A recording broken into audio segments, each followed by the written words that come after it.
Well, we might have just won our first major honour, but the season is far from done. Europa Conference League quarter and semi-final draw today, as I believe we're favourites for this. I'm excited for this. I think we're favourites for this. Out of the teams we could face, I don't know, maybe TSV Hartberg, the Austrian side, Hearts, definitely not KRC Genk and Vigo. I think those are the two teams to avoid. So let's do the draw and see who we've got. Not Verona or Brest. And it is the one I didn't want. KRC Genk in the quarterfinals. I think that's the toughest side we could have had there, the Belgians. Let's do the semis next. Not the one I wanted. Not the one I wanted. But if we do make it through them, we'll be taking on Verona or Brest. Okay, so the Italian side or the French side in the semis if we get through KRC Genk. But I'll be honest, that's a tough one. What's going on, guys, and welcome back to another episode in my Football Manager Save. This is episode number 30. And today we're returning with a sort of treble header as we face Spurs and Sunderland at home in the Premier League, and sandwiched in between that, the second leg of our Europa Conference League quarter-final at home to KRC Genk. I'll explain more in a minute. Before we get to the game today, shall both be getting on off camera. So, of course, in the last episode, anything interesting happen? Anything historical happen to Bournemouth? Well, I suppose made it through to the European quarterfinals for the first time in history for Bournemouth, and also one of their first major honour. So I guess, you know, something noteworthy if that. Buzzing, absolutely buzzing, mate. But yeah, 4 games in a run off camera on the back of winning Bournemouth their first ever major trophy. 3 in the Premier League and 1 in Europe as well.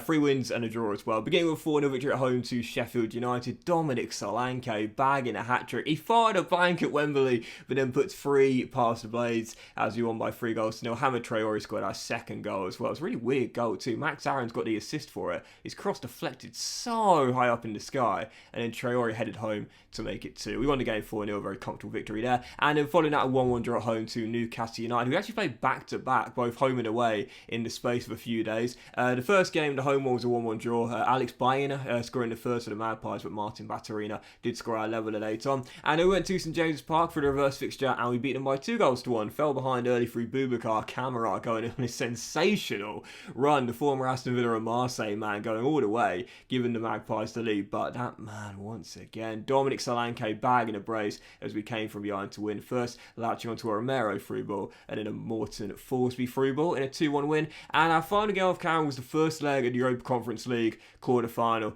What did I say? This is the team I didn't want. Don't know why. We thrashed them 6-0 away in Belgium, and we just went ham. We scored 5 goals in 21 minutes. I remember the first leg going into it in Belgium just thinking, lads, keep it tight, get a clean sheet. I felt we'd win it. I thought we'd win, but not by 6. I thought, get a couple of goals and we'll feel very confident. But 6, that's why today that game's being sandwiched in between. I'm just going to quickly show you the goals and then jump through to the Sunderland game. Yeah, 5 goals came in the first 21 minutes. Solanke bagged a hat-trick in 21 minutes, and the last goal was scored by Simic in a dominant display. The only negative is what you can see right here. Lloyd Kelly did pick up a big blow, twisted his ankle away in Belgium, forced off right before the break. So that's a massive blow right there. He's going to miss second leg. Not that it matters now, of course, but he will miss the semi-final. Certainly the first leg, possibly the second, and he's going to miss our key Premier League run in as well. That's a big blow because the captain's been so consistently good since the save began, really. So, what else do I want to show you in the run of camera? I suppose where we are in the league right now, it's a good start. Currently back into the top 10 in 9th place after a nice little streak for the Cherries here. And we've got 2 games in hand on all the teams around us as well. That's been the story of the season, really. Knowing we've been around here, the feeling as though we should be around here. So right now, we are 9 points behind Aston Villa in 6th place, and we're 10 behind Manchester United in 4th. So we know Europa Conference League is guaranteed after winning the Carabao Cup, but Europa and Champions League, still a possibility. If we're going to do it, we've got to win our games in hand and really win the majority of our games remaining. Also, we have just had a youth intake as well, so I'm going to show you the players we picked up this season. As per usual, it's not a great one. It was a poor crop of players. We did give deals to all of these players here, I think, and Tyrone Lomas is the standout this year. Could be alright. I mean, you never know. Could be alright. But as I always say, don't get your hopes up too much, man. How are our training facilities getting on, by the way? I swear they should have been done by now. There we are, board. In 4 weeks, okay, 4 weeks, and we get the state of the art. Oh, I can't wait, mate. I absolutely cannot wait for that one. Right, so heading into the first game is indeed Tottenham Hotspur at home in a repeat of the Carabao Cup final. Both teams desperate for a... Oh, we must be a late kickoff today. Both teams desperate for a late run for a European place. Let's see if Spurs can avenge their demons or if we can beat them back-to-back here on the South Coast. So heading into the game, 2 players down. Danny, why that won't surprise you. This guy's been injury-prone ever since we signed him this year, man. Seriously. But even so, Danny Ings is currently down with pulled calf muscle. Nandez is also down with damaged foot. And also Lloyd Kelly, again, like I said earlier, went down with a twisted ankle in that game against KRC Genk. Everyone else is fine, and this is our team. It's 4-3-3 Gegenpress, and this is our lineup. Georgie is in goal, but for his Forsby at left back, because obviously Kelly's down, Nandez is down, so I can't really move Aaron to left back. So Forsby will start at left back, Garza into Barney, CBs, and Aaron's at right back too. Scott, McTominay and Batterina in the midfield trio, as per. Traore and Romero on the wings, as per. And as per, Solanke leading the line. 40 goals for the season now. 40 goals. And I still can't offer him a new contract. I hate to say it, but I think this is Dominic Solanke's final year. With the major interest there, he's not gonna want to stick around. I think this is Dominic Solanke's final year. I'm such an absolute twat for letting him go. Honestly, I should have just given him. The money. On the bench, Travers, Pereira, Doyle, Blanco, Cook, Radalovic, Tavernier, Anthony, and Simic as well. First to three, it is Spurs at home, and really we must win this game to have any chance of finishing the top 4. Come on, you cherries. Yeah, it's a big worry, I'm not going to lie. Big worry for us. Dominic Solanke, 40 goals, just incredible. And it's crazy to think as Forsby's cross comes short, almost caught Trubin out there. It's crazy to think that Kelly is our captain, he's Mr. Consistent, he's always basically the first name on the team sheet if he's fit. But it's not going to be as big of a blow losing the skipper as it will be our number 9. He's just been that consistently good since the save began. As Benteke hits the post, and this has been his best goal-scoring season as well. I'm absolutely devastated we're going to lose Solanke. I don't know how we replace him. We cannot replace him. We cannot. Oh, you probably can, but it's going to be hard. You know, it's going to be hard to find someone that can bang in the goals as consistently as he can. Here he is. And his shot well saved by Trubin. He's just always in the right area. I still can't believe we Spurs in that Carabao Cup final. It's the greatest comeback in FM I've ever had. No doubt about it. No doubt about it. You know, for those that have just started watching my FM content, that right there, that game, that comeback is the best I've ever had. 3-1 down with like 10 minutes to go. Oh, tactical switch. And we force extra time and win it 4-3. For a 19-year-old scoring the winner in extra time, it was extraordinary. 0-0 here. I feel we've got to win these games, though. I really do. Whilst ordinarily this would be a decent result, but I feel we've got to win these games here. 45 minutes, and if we don't find a winner, I can't see us making top 4.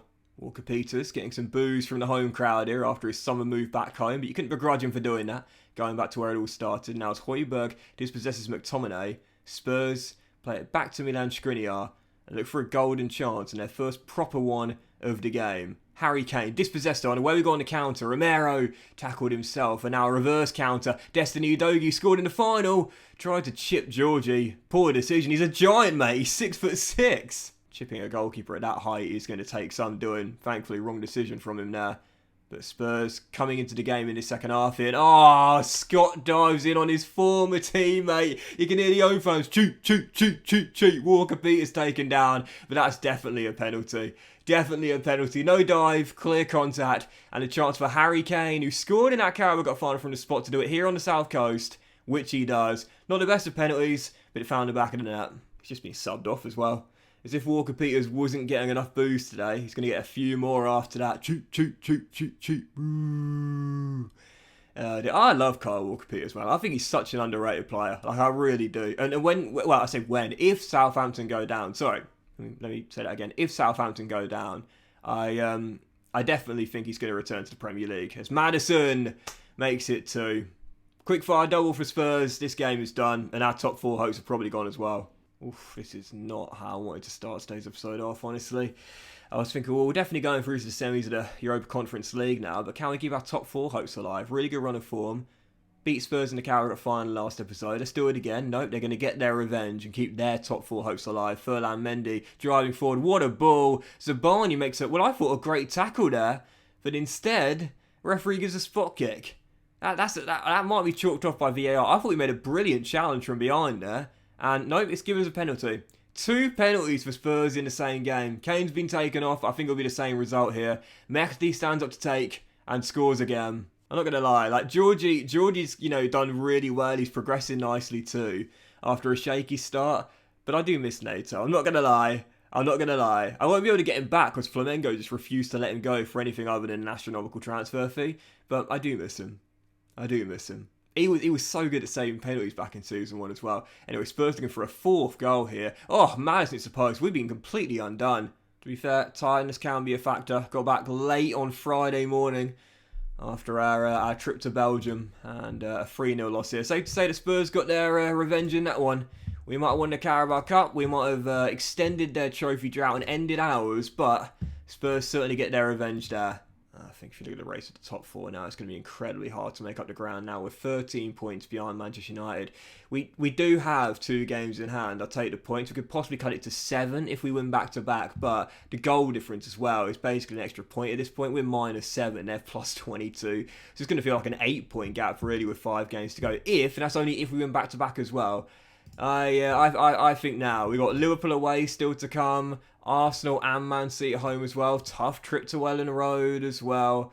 Southampton away. They've had a good season, to be fair. I think it's gone now. Any chance of making top 4 now, I think it's basically gone. If we definitely can't beat Sunderland, bottom of the table at home in the next one, then absolutely no way. Oh, by the way, as I'm setting my team up for the second leg against KRC Genk, just want to say very briefly, 2 of the top 3 wonder kids in world football right now, according to... Can I actually search for it? Next Gen. Can I search for it? There we are. 2 of the top 3, although it's not... there it is. Yeah, sorry, what am I doing? 2 of the top 3 Bournemouth players. David Garza and Vladan Radilovic. Absolutely love to see it. No one else made the top 50, but Garza and Radilovic now are the apparent 2nd and 3rd best wonder kids in world football. And Radilovic ain't even got a tag. I know whether the media is gassing us up a little bit because of my faith in young players, but I love to see it. Right then, second of 3 games, and it is indeed a second leg against KRC Genk, and after the demolition job in Belgium, we have a 6-goal lead to defend. I think we're going to be alright. As things stand, we'll be taking on Hellas Verona away from home. Is it away from home in the first leg we make it through? I think it will be. But Verona, regardless, unless Brest can overcome their 2-0 deficit in that tie there. So heading into the game, we have Sunderland next Wednesday. But just to make sure no one gets injured for our final run-in the Premier League and presumably the Europa League semi, I'm throwing the kids out. Especially on the bench as well. So Travers is in goal. Back for his Forsby, Pereira, so not really a kid, Metham and Milanovic, Cook, Doyle and Radilovic through the middle, Anthony on the left, Tavernier on the right, and Simic, who scored in the first leg to be fair, is up top. On the bench, it's a bit weird. We've got Georgie, Traore, that 16-year-old who literally just came through our youth academy, because I thought, why not? Sims, Harris, McTominay, Sharon, Blanco, Moyo, Johnson, Jenkins, Akil Lee, and Johnny Stuttle. Some of these players will get released coming this summer, but for now, they're on the bench for Europa Conference League quarter-final tie. Heading into the game, it is KRC Genk, and I'm just going to get through this one really, really, really quickly, as we know we're going through. Come on, you cherries. Obviously, form can affect morale, so you could say one have a few more starters out there, but I mean, to be honest here, I just don't want to see any more injuries. Like, we do have quite a thin squad, all things considered. So, like, right now we've got a bit of a problem at fullback with Kelly and Nandez down. For example, if Aarons was to go down, we'd be absolutely screwed. But instead, 5 minutes in, Radilovic turns home. 3rd brightest 19-year-old or younger in world football, apparently. Serbian, still yet to get his first cap for the national team, but does open the scoring here in the second leg. He's been really good this year, to be fair, in his debut season. I should say outside of the Premier League. He's been poor in the Premier League, but in Europe and the Cups as well, he's done well. He's done really well, including scoring that game winner against Spurs in the Carabao Cup final as well, it was so funny when he stood up to take the penalty. I was like, oh, Mark Travers. What? KRC Genk need to produce something absolutely extraordinary if they're going to come back and stop this tie being final destination in Europe. And to be fair, they could make it 2-1 here, and they have. They need another 5 goals, though. I think we'll be all right. Well, I think that is going to do it. We are going to lose back-to-back. Unfortunately, I've thrown on a load of our kids here just to get some experience in Europe. But do you know what? We expect to lose anyway. And the fact we did our job in the first leg meant this game was a bit of a dead rubber, really. Jenkins, Sharon, back to the kid. Simic, oh, the youngsters getting involved. We salvaged a draw in stoppage time. It's the kids. I brought on Jenkins and Sharon and Traore, these youngsters off the bench. And Simic, who started, gets his third of the season. He scored in both legs. And our youthful Bournemouth team has managed to salvage a draw in Europe. That's, in a weird way, pretty impressive. Look at this team, man. This is embarrassing. We've got 2 holding mids playing fullback. We've got a 16-year-old in our back line. We've got a 16-year-old there. We've got an 18-year-old there, an 18-year-old there. This is just a bunch of kids for the most part. But I'm actually pretty pleased with that. I thought we'd probably get battered. Yes, I know there were still some decent starters out there, like Metham and Tab and so on. But even so, I like that.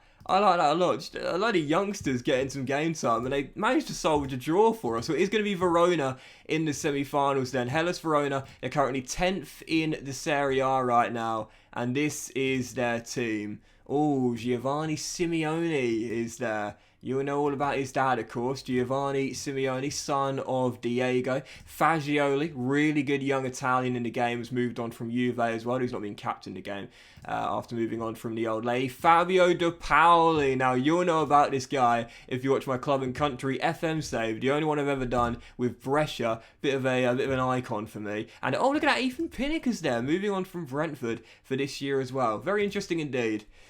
I'd say we're slight favourites though. I'd say we're slight. Oh, Jordi Alba, I had him on trial in the summer. Jordi Alba at 37 years old, there left back. I'd say we're slight favourites. 10th in the Serie A right now, having a very similar season to us, I'd say. But I'd say we're slight favourites. The other tie was Hearts versus who? Hearts versus who? Celta Vigo. Celta Vigo, who I'd say it's us and them are probably the favourites, I'd say. Mate, Stoic is smashing it out in the Championship as well. He's averaging just under a 7.0 for the season. Leicester are currently in a playoff place as well. I never like to loan out those 18-year-olds that are signing for the homegrown registration rules, but for Stoic's case, it was the right choice to sacrifice the homegrown to get his development up. I'm surprised he didn't make it in the next gen because his stats are fantastic. Really, really good. And he's taken the championship like a fish amongst water. Look at that estimated value. I know it's inflated, don't get me wrong, but even so, 4 caps for Serbia as well. And again, Leicester right now in a playoff place in the championship. If it had been locked in 5th place all season long, they probably won't go up automatically now, but the playoffs, they're a lock for that, and I fancy them to do it. So FA Cup semi-final weekend this weekend. Man City just beat Brentford in their tie, and now because Chelsea just beat Liverpool as well, that means that 2 of those teams that I assume are probably going to finish top 4, Man City are going for the Championship, firm favourites to win it, but because Chelsea are currently in second as well, I can't see either of those dropping out of the top 2 now. That means that the FA Cup final contested between the two is not going to take out a European spot. So I don't see top 4 now, but 5th or 6th, which is Europa League, is still possible.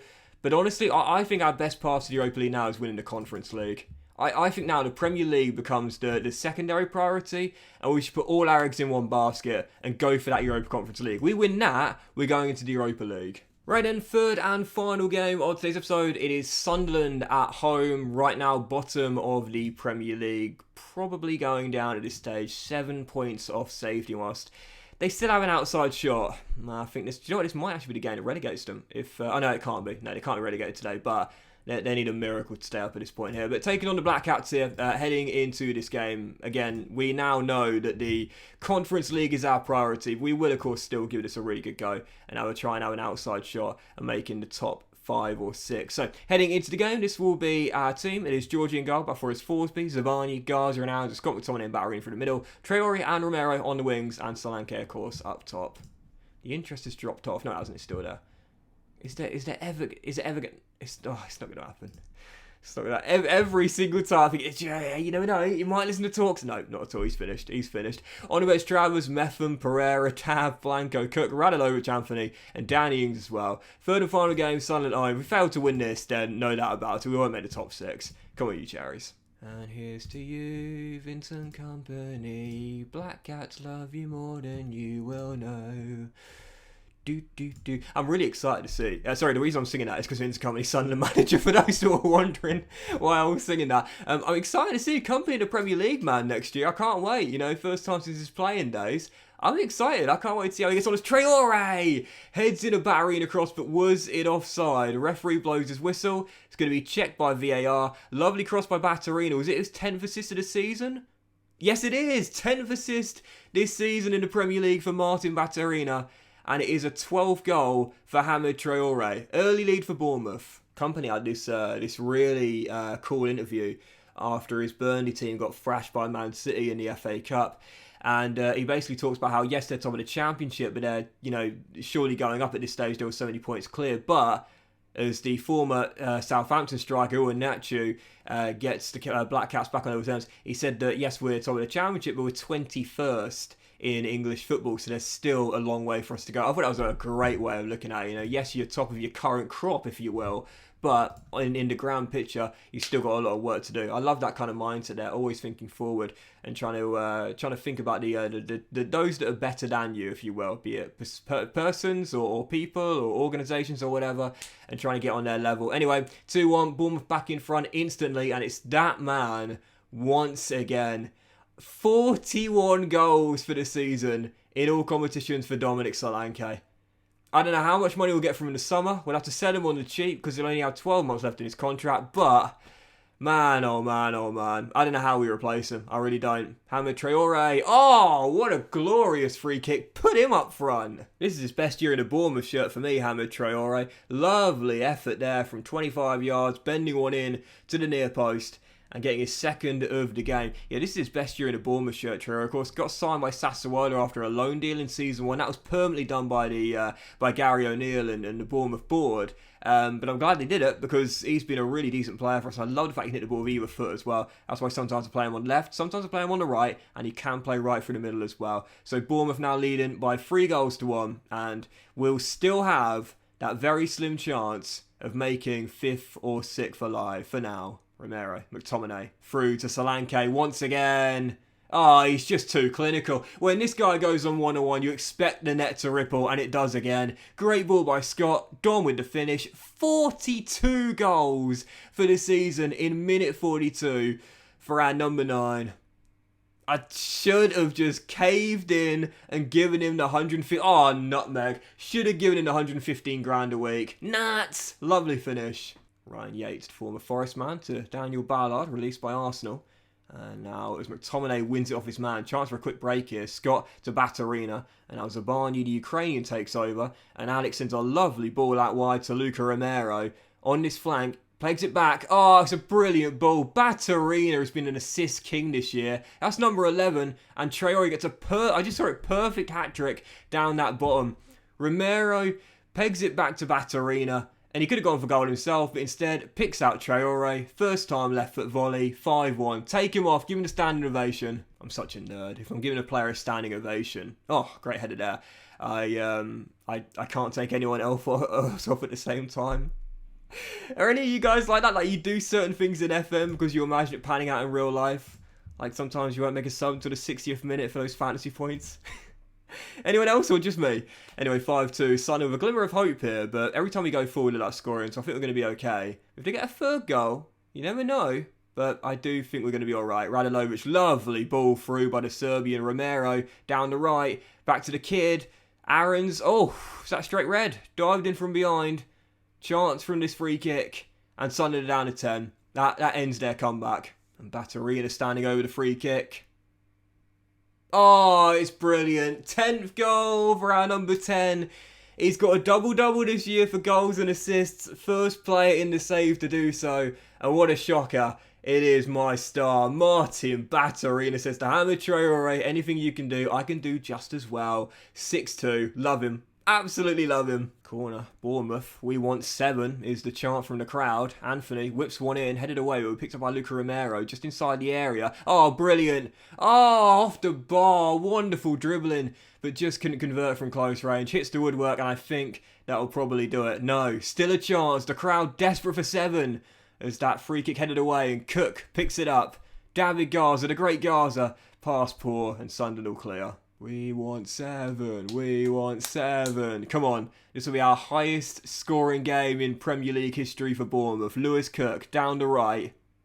Finds Romero. Radolovic. McTominay off the woodwork. Twice we hit the woodwork in a matter of moments. And Sunderland will avoid the 7th. 6-2 the final score, though we get the win. And we keep our very slim hopes of a 5th or 6th placed finish alive. What a win. Yeah, Sunderland all but down now as well. They're definitely going down now. 7 points behind with playing a game more as well. And a terrible goal difference. That's them done now. But Traore, he's had a really decent season. This is his best season of Bournemouth shirt by far, mate. He's been really good on the left-hand side. 9 goals and 7 assists in 26 games this year. Really, really solid. Of course, the first year, don't forget, he was injured for half the year, but he's come on leaps and bounds this year. Great progression. And as for Batterina as well, he is now a double-double this year. Oh, who wants him?